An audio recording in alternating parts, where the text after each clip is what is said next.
उगते सूर्य को अर्घ्य देने के साथ छठ पर्व का समापन होता है। व्रती महिलाएं घर जाकर अपना व्रत खोलती है। मगर शहर के बांझीन पाली महरापारा मोहल्ले में बीते 3 दशकों से छठ पर्व के समापन पर सामूहिक भंडारे का आयोजन किया जाता है, जहां मोहल्ले के सभी घरों के लोग भंडारे में ही भोजन प्रसाद ग्रहण करते हैं।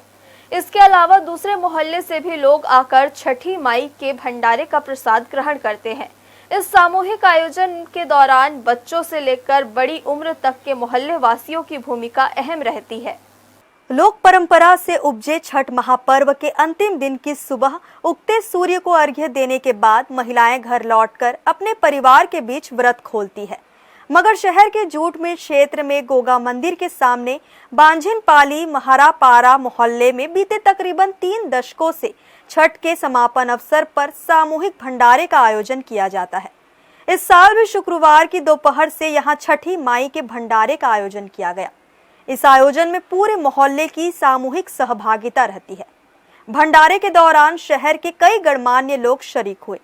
भंडारा आयोजकों के मुताबिक छठ पर्व के दौरान डूबते और उगते सूर्य को अर्घ्य देते समय सूपा या दौरे में जो भी सब्जियां अर्पित की जाती है, उन सभी सब्जियों को भंडारे में लाकर उपयोग किया जाता है।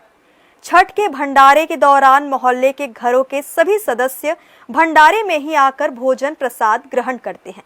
इसके अलावा मोहल्ले के बाहर से भी लोग आकर छठ भंडारे में भक्तिभाव के साथ शामिल होते हैं। ये हमारा छठ पूजा का भंडारा है, जो हम करीब 30 साल से ऊपर हो रहा है ये भंडारा। ये त्यौहार हम बड़े ही उत्साह पूर्वक मनाते हैं। 3 दिन इसमें उपवास किया जाता है। छठ मैया का पहला दिन चूल्हा पूजा की जाती है, दूसरे दिन सब लोग उपवास करते हैं, शाम को घाट जाते हैं, मीठी रोटी बनाई जाती है। छठ पूजा की एक विशेषता ये है कि हमें क्या बचपन से हमें ये सीख मिली है कि जिसका उदय हुआ है उसका अस्त होना निश्चित है, लेकिन छठ पर्व से ये हमें सीख मिली कि जिसका अस्त होता है उसका उदय होना निश्चित है।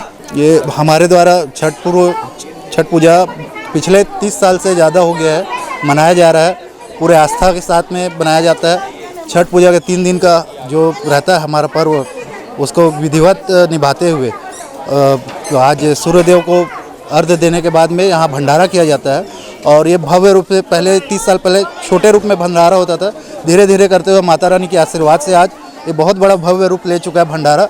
आज इस भंडारे में लगभग रायगढ़ के लगभग सभी लोग शामिल होते हैं।